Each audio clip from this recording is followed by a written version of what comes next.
Hi everyone, join myself and Lewis as one of our last podcasts of the year. Oh my God, Christmas is here.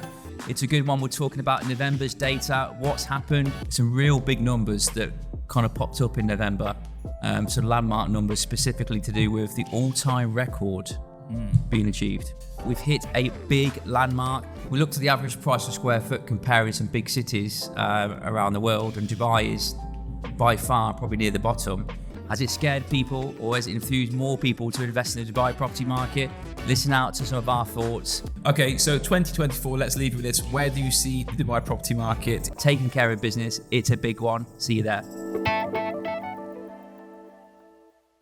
Welcome to today's episode of Taking Care of Business. This is November's edition where we're going to talk about what's gone on the market, recent property news, transactions, anything related to the Dubai property market you need to know. Most importantly, we are filming this on the 7th of December. Yeah. Are we in that Christmas mood? Any Christmas songs going on? Trees obviously up. Well, I've put on nearly a kg in. That's just not good. No, that's really not good. I weighed myself the other day and I was like, oh my God, Christmas is here. So yes, if I've done that, Christmas has got So to you be put here. weight on, it means it's Christmas time. Pretty much how it goes down. Yeah, and obviously everywhere you go, I think Christmas is like a trance, isn't it? You know, where everyone just sort of rocks to the Christmas movie 30 days and they just go like, I'm here for it. Boxing Day though. Train is down, it's gone. Christmas is over, finished.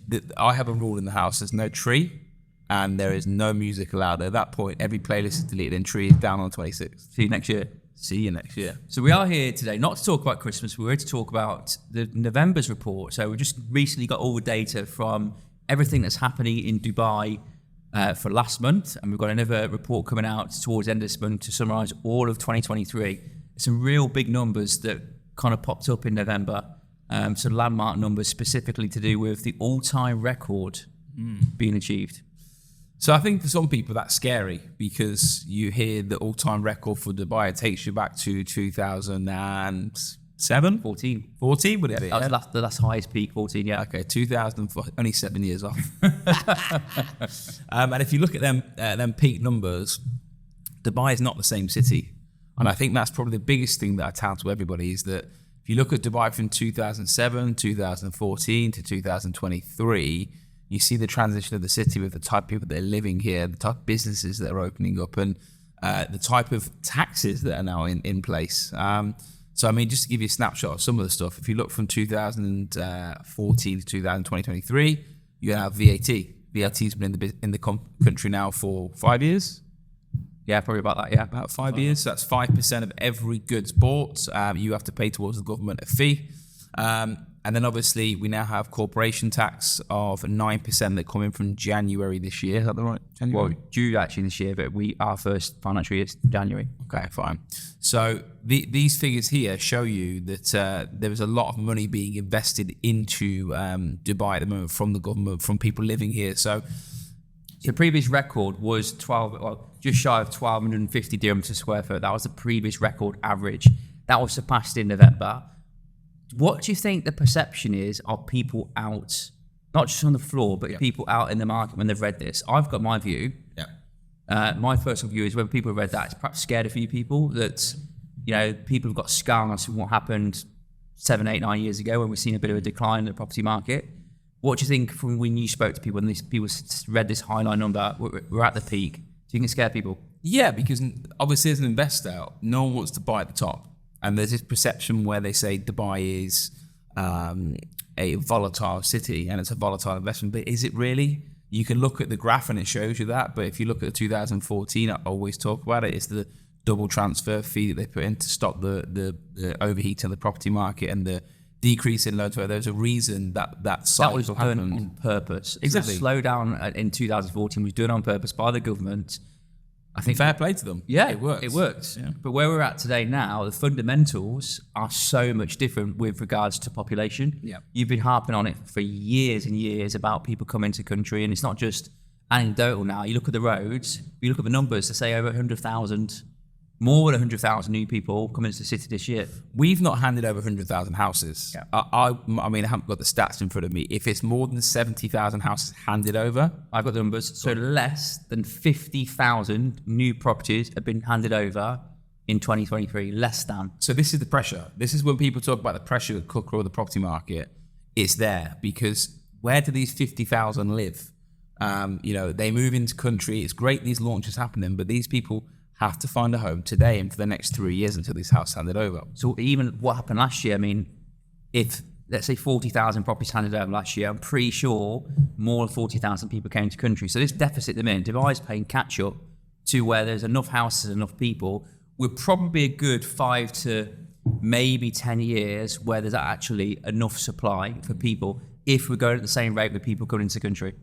And I think we are. I think we will go into the same rate because it's not like it's a new thing for us. What you're finding is people are moving from the UK, US, France, Germany. If you look at the stats we have every year and every month, you either see the Russians. So when the Russian market was booming over here, they were relocated here. And then you had the French, and recently it's been the Germans. Yep. There's always a high nationality of people here. So I'll give you some of the reasons why. Yep. So Dubai, rated as number 1 on TripAdvisor for tourism.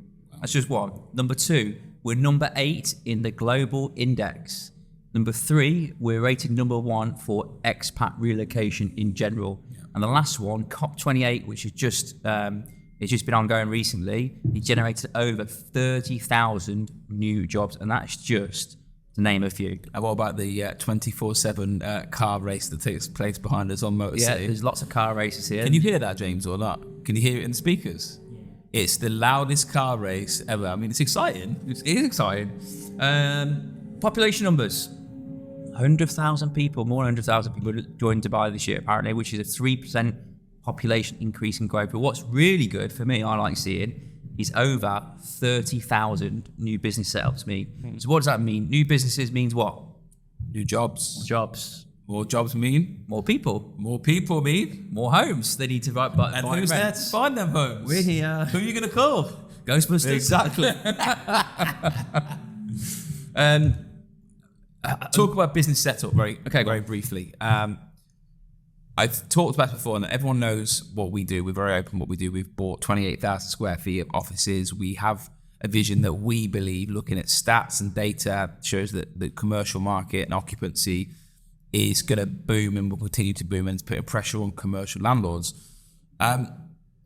Do you foresee the commercial market having this problem where 30,000 businesses are open, but tell me 5 launches that you know that have happened in commercial markets? I shared yesterday to you a CBRE report, independent report, basically saying that the average occupancy rate has gone up from, I believe, 86% to 95%. So what that basically says is now there's loads of new businesses coming into the country, renting all these office spaces, and there's next to nothing available, which is kind of foresight in buying multiple offices this year, because we don't want to be in a predicament where we're being kicked out and at the mercy of these rent increases. And the big thing if you own an office is not the rent. The rent you can deal with.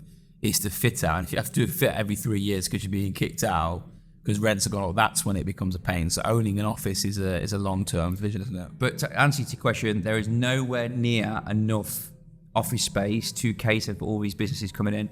I think the MCC are launching something down in Uptown, which I had a developer sales Finton goes on about, and it's the next place to be, seems to think.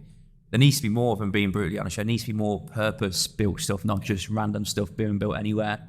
There's a lot of super luxury being built. I think obviously we want to cater to Dubai, but not everyone is in the super luxury market. We talk about the branded residents around the world at the moment, whether it's Nobu and Ras Al Khaimah, the Marriott, the W, the list could go on of super branded residences. Just on branded residences, because if you don't live in Dubai, and naturally from afar, you kind of feel that it's a lot of glitz and glamour, and maybe streets paved with gold, or maybe to a degree it's not, it's very superficial. But actually, you look at the branded residences, which it is, people are buying into that lifestyle, that upper end market, but it's actually caught on around the world.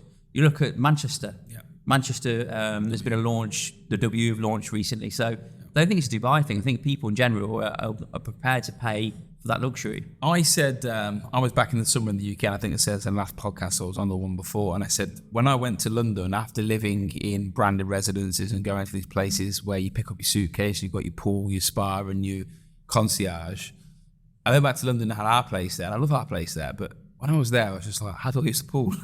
How do I get the restaurants? How do you get the shopping? There's no elevators where you are, right? So you carry stairs up. I've literally got to carry. So when you get there, you've got lots of heavy cases, and you're walking through the door and you're looking around for a porter. No concierge.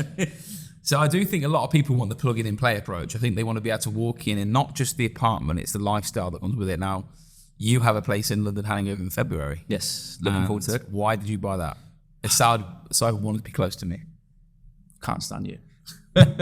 Honestly, it's got a swimming pool there, it's got a gym, it's 24/7 concierge. When I go there, I want everything there on the doorstep. They don't want to have to go anywhere else. Which is what a lot of people are looking for. And that's where I think the branded residents come in. One interesting fact about branded residents, if you're watching this, we were doing some data analysis on the property market. We looked at 3-bed in Marina, standard tower, and looked at 3-bed in the Vida. I think we did PRPs about a couple of weeks ago. 3-bed in the Vida, branded residences, coming at 350 to 380,000. You could do a 3-bedroom in Marina for 180,000. The actual metric difference between the two is absolutely obscenely different, but people pay it. People do pay it. So branded residences, I think, is a good thing. So getting on to the property market, I've got some interesting stats to talk about what Allsopp and Allsopp have seen, and I think this is gives you a good indicator of where Dubai is at and where the market's at. So first of all, our listings up 68% from the year on year. What does that tell us? It tells us that more people are willing to list, maybe at the higher price that they think they're going to get. And we're seeing locked active sellers looking to list their property. I think we are in a moment of potentially a change in tide in the marketplace. I think there's a lot of sellers for the last 2.5, 3 years that have seen prices go up astronomically. And I think on average it's around 40% in the last 3 years. Yeah. I think a lot of people are trying to jump on the bandwagon and try and make the most of that. Where I think we're at right where we are today is you've got buyers that have been affected by the increase in interest rates, which has affected affordability hugely in the last 18 months. You've now got sellers where, let's say the price on average of this particular property is 5 million. What they're trying to do is trying to achieve 7 or 8 million. Massively over, in the hope someone will pay it. I think we're at the minute is in general across the market is maybe a bit of a Texas standoff, and certainly sub 5 billion marketplace where sellers want X, buyers can't afford X or are not prepared to pay it, and there's a bit of kind of meeting their minds of where the market should be. I think this is where the data comes in. If you see more listings come on, it doesn't mean they're selling. This is the interesting part for buyers. Buyers now looking at Data Hub, our data platform, where you can see recently sold transactions. They're now looking at sold data rather than marketing prices, which is such a big thing for us because these owners that are listing 7 million, they're not getting 7 million. So we're having to educate the sellers, actually, you're nowhere near where the market is. So I agree. I would definitely have been at a standoff for the last couple of months or so where there's been a who's going to stand their ground the furthest. And I think we're still a little bit in it, but I do think there is, the good thing about this market is everyone wants to buy. It's just the affordability being able to buy. And what we're saying is prices aren't coming down by no means. What we're saying is that sellers that are being overly ambitious, naturally, I'm sure you want to get as much as you possibly can do, but jump on Data Hub, make sure whatever you're advertising your property for, it's within reason of similar price transactions, so you can kind of justify your price. Of course, if you've done more, you spent money in it, you can ask more money, but not 30, 40, 50% more the next transaction. Well, that was the market. I mean, when I was in London, I had an offer on my house and it was probably 25, 30% above what it was actually worth, and I ended up rejecting it. I don't think I'd get that now in today's market because I think the buyers are a lot more cautious in terms of what they're buying. And they've been squeezed. They've been squeezed with interest rates. So villas and townhouses, rental transactions are up just shy of 60% year on year. What do you put that down to? So that's new transactions happen with us up 60% in a year. Just upsizing. I think that obviously the tenants stay here the longest. They move from apartments to land to properties. I also would like to know how many villas have handed over. I bet there's a lot of new developments handed over as well. My take on it is last 3 years rental prices have gone through the roof. And what we're seeing there with the new deals the last 12 months is a lot of tenants have probably been evicted because of the rental increases. Landlords are asking more money. And that's why probably more people are having to move, because they've been moved out of their own place. You're that landlord, mate. Money's money. Money's money. Rental client registrations is up over 100%. So new people registering to look for a property, again, kind of coincides with the last part really. More people inquiring to rent probably means that, again, they're either looking for somewhere more affordable or having to move because they've been forced to move. And also the 100,000 people that moved here looking for houses. So that's where we step in again. Yeah. What about flexibility of payment? So we've noticed a big shift more recently with regards to how people pay rent. Yeah, 4 checks is back in. 4 checks. I mean, it's a bit of a weird one, isn't it? Because I think we're, again, another standoff in the market where landlords are in control. They've got 1 check or 2 check. We're now at 4. But with this, we've had for a while now this direct debit system, and it's just not fully being implemented, because trying to get the mass market to understand that this is the way it should be going, it's quite difficult. The only way I can see it happen is if the land department step in and say, you can only do DDs now. At the minute, from my knowledge, it's property management firms can only do it for you. And even with me being a landlord, it's not straightforward. No, of course it's not. What is the? Do you know what the process is or not? Not inside out. Property management do that for me. We just get our money. Okay, so nationalities. Bit on nationalities. We're seeing Australians, more Aussies coming to country. Yeah. G'day, mate. Oh God, no. Put a bit of a shrimp on the barbie. Stop buying. 4% increase in Australians coming in November for us. French, a big percentage increase, 4% increase in French numbers, French clients. But are we still in a seller's market? That's the question. Are we still in a seller's market? Because these numbers here suggest new listings are up 69% from last year. Buyer registrations, a number of people inquiring to buy, is also up 50%. Yeah. So does that kind of feed into all these listings, all these people looking to buy? I just think, no, look, I think it's a seller's market. I do. But I think it's a seller's market at the right price. If you have the right property at the market price, it will sell and someone will buy it and there will be a demand for it. But if you've got a property that you're leaving online for 3 months in the hope that it sells, no one wants their properties. Is it safe to say the market is in a different place now to what it was the early part of this year? 100%. Yeah. This is a good thing. Yeah. You can't continue to go 15, 20% year on year. It makes it unaffordable for people to buy. Looking at the data that I see here from the DLD, interesting stats is 73% of the whole market secondary. Unbelievable. What does that say? Could be loads of factors when you look at the data. Could be that over the summer, perhaps not a lot of properties were registered by the developers. Could mean that maybe off-plan prices are probably not as attractive as what they were 12 months ago. Could be loads of factors, but it's really interesting, really. We've seen off-plan transactions a few months ago, really, were more dominant versus the secondary market, but that's changed. Okay, and then cash buyers increased by 16% year on year.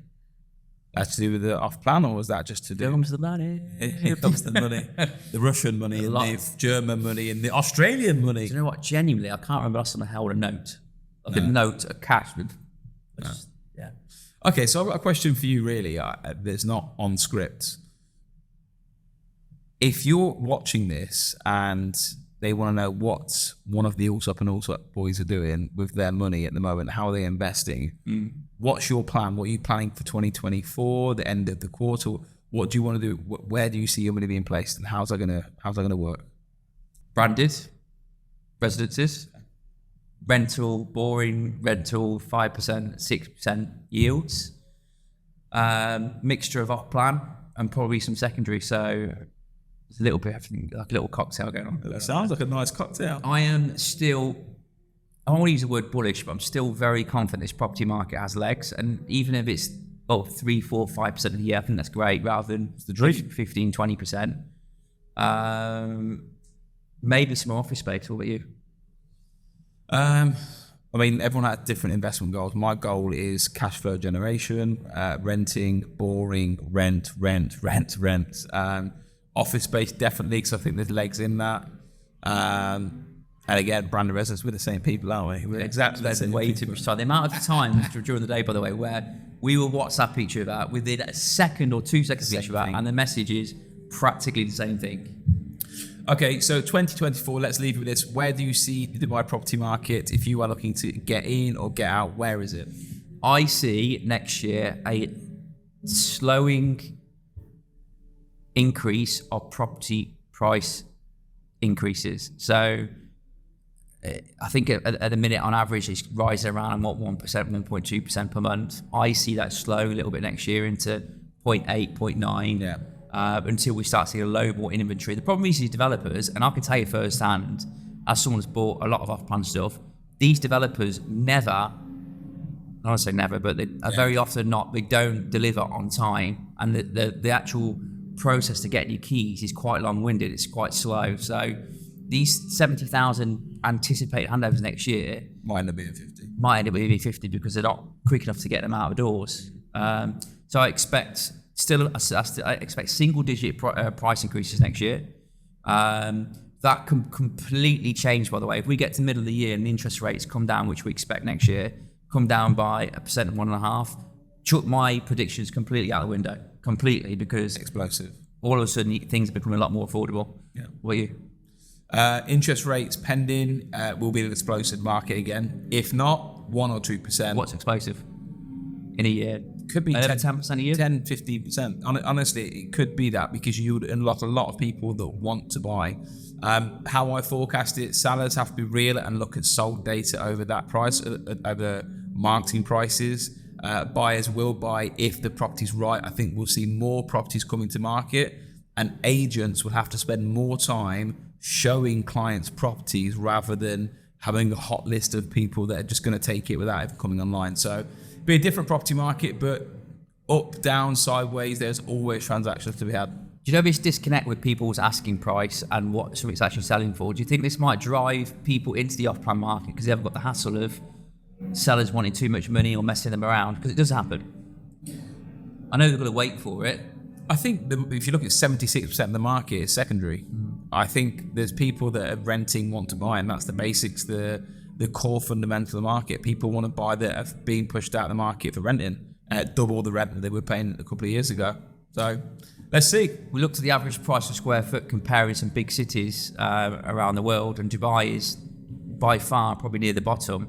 I'll give you the stats. New York is 2,900 a square foot, Paris 4,000 a square foot, London 8,900 a square foot, and Dubai is 1,200 a square foot. What I will say to that is, people always say, oh, there's loads of land, they can build all the land. Let me tell you now, the areas you want to live in, you live near the sea, near the beach, or near one of the schools, there is no land anymore. It's running out. You know, and where they're having to build is further out, which of course will have a cost implication to that. Okay, well, that's the final podcast of the year. The message is structured growth, lots of activity, branded residences, and invest your money so that when you are going to sleep, your money is working for you. Bye, guys. And a Merry Christmas and a Happy New Year, because you won't see me now. You might see him. I'll be back. I wish you all a very lovely break with your friends and family. Bye.